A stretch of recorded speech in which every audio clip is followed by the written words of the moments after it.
Hi, I'm Donald McIntyre, founder of Etherplan. I research, write articles, and podcasts about Ethereum Classic, Bitcoin, and decentralized applications. This series is Getting Started with Ethereum Classic. Section Complementary Reading. I'm going to read the article Bitcoin and Ethereum Classic Supply Caps Guarantee Property Rights. This is episode 50 of 50. Bitcoin and Ethereum Classic Supply Caps Guarantee Property Rights. This article is a response to Vitalik Buterin's comments about the dishonesty of projects with early-on supply caps. Below, I am posting his statements from the transcript on Reddit with my observations below each quote. Quote, I think if people want a supply cap, then 140 million is a totally achievable number. Right now, the supply is 105 million, and when proof of stake launches, maybe the supply will be 110 million. Then at some point we will be able to cut down the proof of work mining reward. Then at some point the proof of work chain will be retired entirely. Maybe at that point the supply will be somewhere in the high 110 millions to 120. Then when that happens, you could totally just follow the same formula I added in EIP 960 and have the issuance just taper off to 140. I think that is something that totally could be done. I think going toward 120 million as the number would be aggressive, but 140 million could be achievable if people want a cap. Unquote. The supply cap choice in blockchains such as Bitcoin BTC and Ethereum Classic ETC does not primarily nor directly address the security proof of work mining provides. Mining can be paid with any currency, inflationary or deflationary, including fiat. This means that as long as miners receive revenues that cover their costs plus their expected return, they will invest in hash power regardless of the medium used to pay them. What the fixed monetary policies in BTC and ETC effectively and directly address is a property rights problem. With variable supply as opposed to fixed supply, it becomes uncertain what share of the total stock any particular holder owns. Moreover, variable supply policies almost always tend to eventually dilute individual ownership shares of money. Because supply caps are a good way of solving the property rights problem in currencies, then those currencies tend to have increasing value. When currencies have increasing value, they can be used, amongst many other things, to pay for network hash power. As a matter of coordination and as a token distribution choice, especially during the bootstrapping period, the currencies of proof-of-work blockchains are normally issued and paid to miners in the form of rewards in exchange for their work when producing very costly blocks. The fact that cryptocurrencies have demand for the security they provide in the form of property rights is the reason miners can actually use those rewards to pay for the resources they consume, such as electricity and equipment. It seems that in the quote above, Vitalik generally agrees, if people want, with supply caps. As he expresses below, his objection is really that some projects do it early on. However, there doesn't seem to be, to my knowledge, any logical explanation of why violating people's rights early on is fine, but less fine later on, especially if supply caps are created precisely to secure property rights. Quote, the other thing to keep in mind, though, is that one of the intuitive arguments I have against caps is that I feel like projects that institute caps early on, there is something dishonest to this decreasing reward schedule concept. And the reason why I feel it's kind of dishonest is that you're basically claiming two contradictory things at once. You're using the present level of issuance of the system and the system's ability to operate under the present level of issuance as a proof that the system is safe, but then you're using the fact that it has this baked-in decreasing reward schedule as a proof that it's finite supply. But then, if it's finite supply, then the reward schedule is going to decrease and we have no evidence that the system is going to be safe under the decreased rewards, unquote.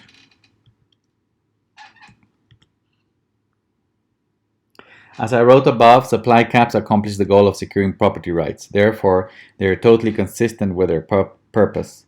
Even more, if that implies ending fixed rewards to miners at some point in the future or through a decreasing reward schedule. The above block rewards versus insufficient transaction fees argument is practically identical to Paul Stork's argument that I refuted in a previous article. Paul argues that the store of value feature of Bitcoin, analogous to the supply cap objection by Vitalik, is currently paying for miner hashing power, but as block space is supposedly unlimited through altcoins, and as current fees are very low compared to rewards, then fees will not compensate for the lost revenue miners will suffer. In the same manner, Vitalik is arguing that there is no evidence that fees will cover for the cost of hashing power in the future. Paul and Vitalik are making two mistakes. One, they're using the current depressed transaction volumes and fee levels as a proxy to demonstrate that fees alone will probably not cover mining costs in the future. Two, they are neglecting to acknowledge that in the future there will be very few chains at the base layer. Therefore, highly secure block space will be very scarce. Number two above means that future transaction fees will likely be much higher than today. Therefore, together with higher volumes, will likely cover and probably even surpass today's and future block rewards levels to miners. Quote, if we want a practical example of this, it would be current Bitcoin fees today are about 140,000 a day, and the current Bitcoin block reward is 12.5 BTC multiplied by 144 blocks, which goes up to 1,800 Bitcoins a day, which multiplied by 4,000, which is $7.2 million a day. So Bitcoin going to a fee-only model would decrease rewards by a factor of 50. But if you take Bitcoin's mining power and divide it by a factor of 50, that's not much stronger than what ETC has, and ETC got 51% attacked, unquote. The example given by Vitalik above is a gross fallacy because not only is he wrongly using the current depressed fee levels as a proxy for future fees, but he's also falsely using ETC's recent 51% attacks as an example of a catastrophic event when what it really proved was exactly the opposite. That double spends in proof-of-work blockchains are not a general network failure, but a local issue between sender and receiver, and that receivers can easily increase security of their incoming deposits by increasing confirmation times, as many important cryptocurrency exchanges have done. It is also important to note here that proof-of-work in a blockchain achieves several goals other than just minimizing 51% attacks. It makes it extremely difficult to forge units of the currency, a key feature of functional money. Accumulated historic difficulty makes it practically impossible to reverse the chain after a given number of confirmations, even with 100% of network hash power. It establishes an objective cost for each currency unit, which is then used as a proxy for its value in the economy. The above illustrates that although 51% attacks and double spends have become the boogeyman everyone fears, that is only one of several benefits of proof of work. Quote, so I think in general people should view promises of supply caps, even if they are backed by angry and ideologically excited people that are extremely attached to their shelling points. I think people should view them as less credible than people generally view them now, unquote. In this segment, Vitalik does what he has been doing for a long time, to characterize Bitcoin maximalists, immutability and security buffs, and sound money and proof of work enthusiasts as irrational individuals who hold beliefs irrespective of their sound and thoughtful arguments. The truth is that the one who has been bending reality even when he knows it perfectly well, and going against any sound blockchain principle is Vitalik himself. More proof of this is that he has consistently reneged on trust minimization as the main goal of public blockchain and has promoted unsound designs for Ethereum, such as proof of stake and sharding, has introduced subjective consensus at the social layer as a security assumption for what should be highly secure and objective systems, and of course has repeatedly argued against fixed monetary policy and in favor of changing supply whenever a small group of intellectuals, crypto economists, and core developers decide to change it. To the contrary, the people who Vitalik calls angry and ideologically excited people that are extremely attached to their selling points are actually the ones with the sound principles and promoters of best practices in public blockchains. Quote, but at the same time, there is this argument that proof of stake can achieve the same level of security much more cheaply than proof of work, and so maybe if proof of work with a supply cap can't work, proof of stake with a supply cap can work. Unquote. Proof of stake blockchains cannot achieve the same level of security and sound game theoretical equilibrium as proof of work chains, precisely because they do not incur in the same external costs that protect the several parts of the blockchain previously mentioned. Therefore, proof of stake fails against proof of work because its fault tolerance is 1/3 instead of 1/2, which even reduces its ability to minimize the feared 51% attacks. For the same reason, there is no barrier for staking nodes to get together to forge the currency. It has no historical accumulated difficulty, which means there is no barrier for staking nodes to get together to reverse the whole chain all the way to Genesis with no cost whatsoever. No hash rate means there is no proxy for determining the currency unit's value.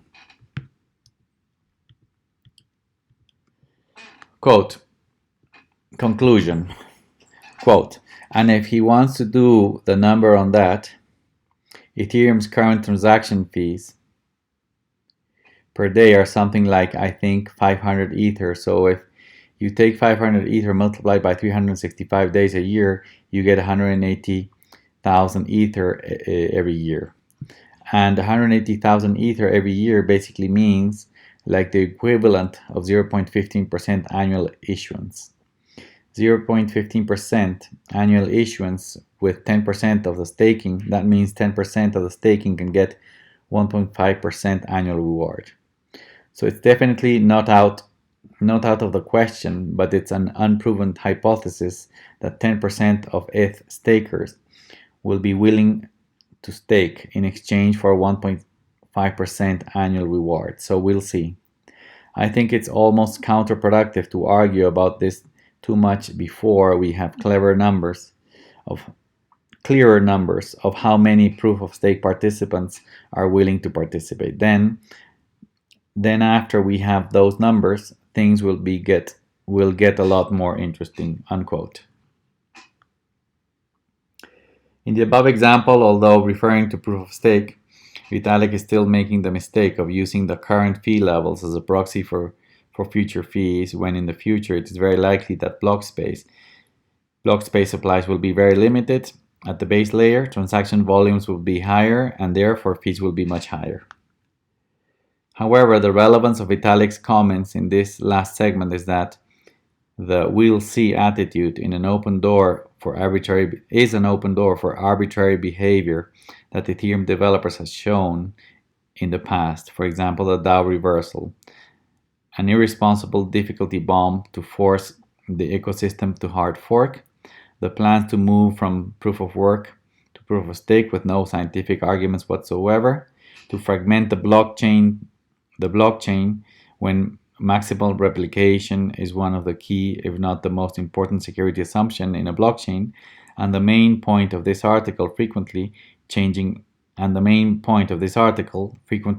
monetary policy. Thank you very much.